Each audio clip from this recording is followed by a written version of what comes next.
Dear students, आज की class में मैं लेकर के आई हूँ one of the most important questions on organic farming. अगर आप चेक करेंगे तो ऑर्गेनिक फार्मिंग से रिलेटेड एमसीक्यूज आपको बहुत ही कम जगहों पर एक साथ एकत्रित मिलेंगे।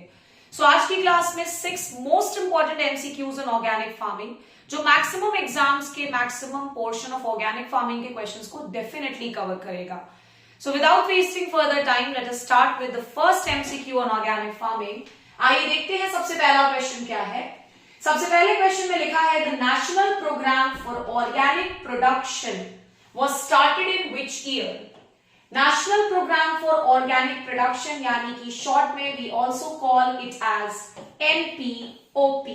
So National Program for Organic Production was started in which year? तो ऑब्वियसली बात है यहाँ पर दो चीजें आपको याद रखनी होगी, एक तो NPOP का फुल फॉर्म और वो किस ईयर में लॉन्च किया गया। So the answer will be in the year 2000.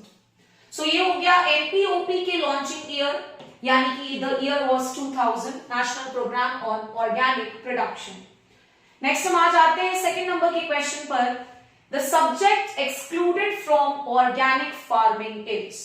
आपको बता दूं कि ये क्वेश्चन इंदिरा गांधी कृषि विश्वविद्यालय के common entrance test of PhD 2021 department of fruit science का पूछा हुआ क्वेश्चन है ऑलरेडी। सो ऑब्वियसली बात है अगर किसी एग्जाम में आ गया है तो that means it is important. Question में क्या है मैं दोबारा पढ़ देती हूँ कि इनमें से कौन सा सब्जेक्ट ऑर्गेनिक फार्मिंग में इंक्लूड नहीं किया जाता है, उसे बाहर रखा जाता है। इंटेंसिव फार्मिंग, ब्रीडिंग, बायोटेक्नोलॉजी या जेनेटिक इंजीनियरिंग। बहुत ही अच्छा क्वेश्चन मैं कहूंगी बिकॉज ये पीएचडी लेवल पर भी पूछा गया है। सो ऑब्वियसली बात है it is important. Answer will be genetic engineering. Answer will be what? So genetic engineering.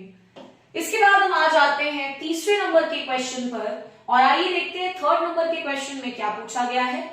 IFOAM was formed in which year? International federation for organic agriculture movement. मैं दोबारा repeat कर दे रही हूं सो दैट आप note down कर सकें। International federation for organic agriculture movement was started in which year? Answer is 1972। Options पढ़ने की जरूरत भी नहीं है बिकॉज ऑब्वियसली बात है ये मगअप करने वाली चीज है कि IFOAM का एस्टैब्लिशमेंट किस ईयर में हुआ। So it was established in the year 1972। Coming to the next question, आइए देख लेते हैं फोर्थ नंबर के क्वेश्चन में क्या पूछा जा रहा है। बहुत ही अच्छा क्वेश्चन है ये भी और आपको जेआरएफ के पेपर में एग्रोनॉमी में डेफिनेटली ये क्वेश्चन कहीं ना कहीं नजर जरूर आएगा। क्वेश्चन पूछा जा रहा है the book an agricultural testament was written by. An agricultural testament नाम की बुक किनके द्वारा लिखी गई? Rudolf Steiner, Jack Steiner, Albert Howard या all of the above. So an agricultural testament नाम की book was written by Albert Howard. I hope आप सभी को ये पर्टिकुलर क्वेश्चन भी याद हो जाएगा। नेक्स्ट हम आ जाते हैं फिफ्थ नंबर के क्वेश्चन पर ऑन ऑर्गेनिक फार्मिंग और आइए देखते हैं क्वेश्चन में क्या है। क्वेश्चन में पूछ रहा है IFOAM first conference was held in। International federation on organic agriculture movement का पहला कॉन्फ्रेंस कहां पर हुआ?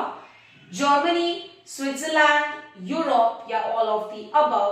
तो ऑब्वियसली बात है किसी एक ही जगह पर हुई होगी तो चौथा ऑप्शन तो होने से रहा।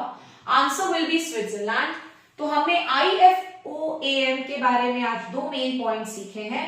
एक तो इसका एस्टैब्लिशमेंट का ईयर जो कि कहां है भाई, तो 1972 और सबसे पहला कॉन्फ्रेंस कहां पर हुआ तो Switzerland. Last question we have is NIOF headquarters is at. National Institute for Organic Farming का हेडक्वार्टर कहां पर है?